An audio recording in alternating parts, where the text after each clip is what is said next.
போக்குவரத்து தொழிலாளர்களின் பிரச்சனையில் முதலமைச்சர் தலையிட்டு உடனடி தீர்வு காண வேண்டும் என்று ஓ பன்னீர்செல்வம் வலியுறுத்தியுள்ளார். சென்னை விமான நிலையத்தில் செய்தியாளர்களிடம் பேசிய போது இதை தெரிவித்தார். மேலும் வேலை நிறுத்தத்தில் ஈடுபட்டுள்ள போக்குவரத்து தொழிலாளர்களின் பிரச்சினைக்கு தீர்வு காண முதலமைச்சர் எடப்பாடி பழனிசாமி தனி கவனம் செலுத்த வேண்டும் என ஓபிஎஸ் கூறியுள்ளார். மேலும் பேருந்துகள் சீராக இயங்காததால் பொதுமக்கள் பெரிதும் பாதிக்கப்பட்டுள்ளதாகவும் இதை கருத்தில் கொண்டு அரசு உடனடி நடவடிக்கை எடுக்க வேண்டும் எனவும் ஓ பன்னீர்செல்வம் வலியுறுத்தியுள்ளார். தொழிலாளர்களுடைய வேலை நிறுத்தத்தை அரசு தனி கவனம் செலுத்தி அந்த பிரச்சனையை கூடிய விரைவில் விரைவாக தீர்க்கப்பட வேண்டும். பொதுமக்கள்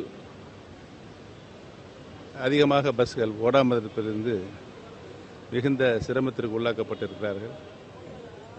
ஆகவே அரசு அதில் தனி கவனம் செலுத்தி முதலமைச்சர் அவர்கள் நேரடியாக அதில் கவனம் செலுத்தி அந்த பிரச்சனை கூடிய விரைவில் சுமூகமாக தீர்க்கப்பட வேண்டும்.